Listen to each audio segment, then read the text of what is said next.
NHM এর আন্ডারে contractual স্টাফদের যে এপিআর ফিল আপ করার প্রসেস চলছে, কীভাবে ফিল আপ করবে সেটা আমরা ডাইরেক্ট দেখে দিচ্ছি।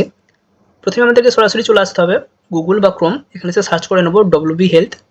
এখানে সার্চ করে নিলেই প্রথমে যে আমাদের পোর্টাল এসেছে ডব্লিউবি হেলথ পোর্টাল, এই যে এখানে দেখতে পাচ্ছি welcome to WB health portal, এখানে আমরা ক্লিক করে নেব। এখানে ক্লিক করে নিলেই আমাদের এই ইন্টারফেস চলে আসবে। এখানে সরাসরি আমরা কিছুটা স্ক্রল করে নিচের দিকে যাব। এখানে ব্ল্যাক কালারের উপর যেটা রয়েছে ই গভর্নেন্স, এই জায়গাতে এসে আমরা আরও স্ক্রল করব। এখানে স্ক্রল করলেই এখানে আমরা এসে গিয়েছি HRMIS, এই অপশানে আমাদেরকে যেতে হবে। এখানে ক্লিক করে নেব, তাহলে আমাদের এই ধরনের একটি ইন্টারফেস ওপেন হয়ে যাবে। এখানে অনেকগুলো অপশান রয়েছে, আমরা সরাসরি এমপ্লয়ি পোর্টালে চলে যাবো। এখানেই আমাদের কাজ রয়েছে, বাকি কাজ ব্লক বা আদার্স যে ডিপার্টমেন্ট রয়েছে তারা করবে। আমাদের যেটা কাজ এমপ্লয়ি পোর্টাল, এখানে এসে লগ ইন করবো। লগ ইন করার জন্য আমাদের এমপ্লয়ি আইডি সবারই রয়েছে, তো এমপ্লয়ি আইডি এখানে প্রয়োজন পড়বে। এবং নিচে যে পাসওয়ার্ডের অপশান রয়েছে সেখানে আমাদের প্যান কার্ডের যে নাম্বার রয়েছে সেই প্যান কার্ডের নাম্বার বসাতে হবে।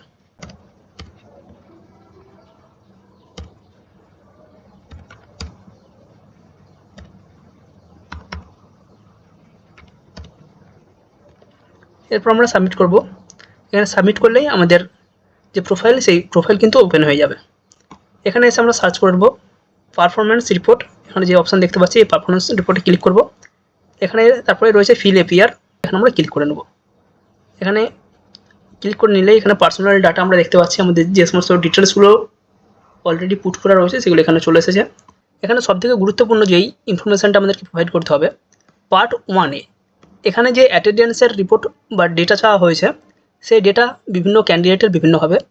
যারা স্টাফ নার্স এনএইচএম আন্ডারে রিক্রুটমেন্ট পেয়েছেন বা কন্ট্রাকচুয়ালি কাজ করছেন তাদেরও যেই দিন জয়েন হয়েছে সেই ডেটের বেসিসে ওয়ার্কিং ডেজ ক্যালকুলেট হবে। যারা সিএইচও হিসাবে রিক্রুটেড হয়েছেন তাদেরও জয়েনিংয়ের উপর এটা ডিপেন্ড করছে।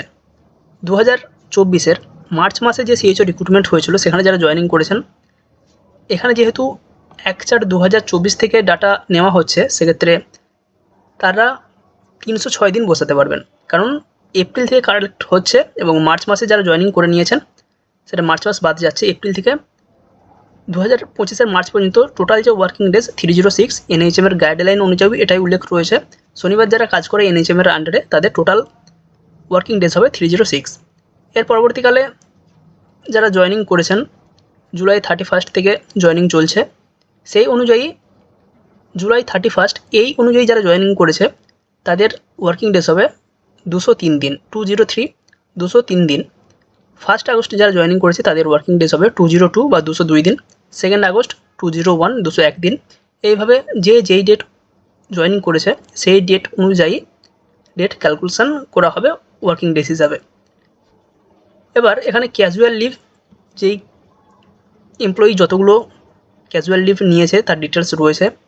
ডেটা এন্ট্রি অপারেটর যিনি রয়েছেন ব্লকে বা ব্যাম যিনি রয়েছেন তার কাছে অ্যানুয়াল লিভেরও ডিটেলস পেয়ে যাবে ব্লক থেকে। এই অনুযায়ী আমরা টোটাল লিভ দেখতে পাচ্ছি এখানে 6টি এবং টোটাল ওয়ার্কিং ডেজ ছিল 306। এই বিশেষে যদি আমরা পার্সেন্টেজ ক্যালকুলেট করি অটোমেটিক্যালি এটা এসে গিয়েছে 98.04%। এইভাবে অটোমেটিক্যালি ক্যালকুলেট হয়ে যাবে। শুধু আমাদের এই ডিটেলস 3টের প্রয়োজন হবে, যেই দিন জয়েন করেছি তার বেসিসে ওয়ার্কিং ডেজ, ক্যাজুয়াল লিভ কতগুলো নেওয়া হয়েছে, অ্যানুয়াল লিভ কতগুলো নেওয়া হয়েছে, কারো যদি ম্যাটারনিটি লিভ থাকে সেটা এখানে বসাতে হবে। এই হচ্ছে পার্ট 1-এ এবং পার্ট 1B ডিটেলস, এটা যারা সিএইচ হিসেবে কাজ করছেন তাদের জন্য। অ্যাসাইন্ড যে সমস্ত ডিউটি আমাদের রয়েছে তার ডিটেলস এখানে পুট করা রয়েছে, কেউ চাইলে আরও অ্যাড করতে পারেন বা আমরা এখানে যেটি রয়েছে সেগুলোও কপি করে বসাতে পারেন। এখানে আমরা 18টির মতো অ্যাসাইন্ড ডিউটি প্রোভাইড করেছি। কারো যদি মনে হয় আরও কিছু দিতে পারবো, দেওয়া যাবে, এক্ষেত্রে কোনো অসুবিধা নেই। অ্যাডিশনাল রেসপন্সিবিলিটি ইফ এনি, এখানেও আমরা 7টা অ্যাডিশনাল রেসপন্সিবিলিটি প্রোভাইড করেছি। এর বাইরেও কেউ বসাতে পারেন, সেক্ষেত্রে কোনো অসুবিধা হবে না বা কোনো প্রবলেম হবে না। 3 নম্বরে রয়েছে performance against assign duties and additional responsibility, যে সমস্ত কাজগুলো আমাদের উপরে অ্যাসাইন করা আছে সেটা আমরা কাজ কীভাবে বা কতটা সাকসেসফুলি কাজ করছি সেটা এখানে উল্লেখ করতে হচ্ছে। এক্সট্রা অর্ডিনারি বা স্পেশাল অ্যাচিভমেন্ট যদি কেউ কিছু পেয়ে থাকে, কেউ যদি কোনো অ্যাওয়ার্ড পেয়ে থাকে বা এমন কিছু কাজ করেছে যার জন্য তাকে সম্মানিত করা হয়েছে, সেক্ষেত্রে সেই ডিটেলসও এখান থেকে প্রোভাইড করা হতে পারে। চ্যালেঞ্জেস যে সমস্ত আমাদের মাথাগুলো রয়েছে এখানে যেন আমরা মিনিমাম 3টে প্রোভাইড করেছি। কারো যদি আরও গুরুত্বপূর্ণ কোনো চ্যালেঞ্জেস থাকে সেগুলো এখানে পুট করা যেতে পারে। 6 নম্বরে রয়েছে স্পেশালাইজড ট্রেনিং। কী ট্রেনিং হয়েছে এটা অবশ্যই ব্লক বিশেষে এবং ক্যান্ডিডেট বিশেষে এটা চেঞ্জ হবে, কারণ সব ক্যান্ডিডেট সমস্ত ট্রেনিং পায়নি, আবার সব ব্লকেও সমস্ত ট্রেনিং কমপ্লিট হয়নি। 7 নম্বরে রয়েছে specific area in which the employee want to upgrade his or her capacity through training. আর কী ট্রেনিং হলে আমাদের কাজ করতে আরও সুবিধা হবে, সেক্ষেত্রে যার যেরকম প্রয়োজন রয়েছে, যে সমস্ত ট্রেনিংয়ের প্রয়োজন রয়েছে সেগুলো ব্লকের সাথে ডিসকাস করে এখানে পুট করা যেতে পারে।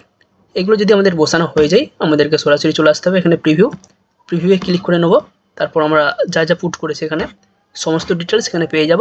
এরপর সেভ অ্যাজ ড্রাফট এখানে ক্লিক করে দিলেই আমাদের আপাতত কাজ কমপ্লিট। এবার কেউ যদি ফাইনাল সাবমিট করতে চাও তাহলে এখানে ফাইনাল সাবমিটেরও অপশান রয়েছে, যেমন আমি এখানে সেভ অ্যাজ ড্রাফটে ক্লিক করে দিলাম, এখানে আমার পাশে ফাইনাল সাবমিট অপশান এসে গিয়েছে। এক্ষেত্রে যদি আমি চাই ফাইনাল সাবমিট করতে তাহলে এখানে গ্রিন কালারের বক্সে ক্লিক করে দেবো। যদি না চাই আপাতত ড্রাফট করা থাকলেও প্রয়োজনে চেঞ্জ কিছু করতেই পারি।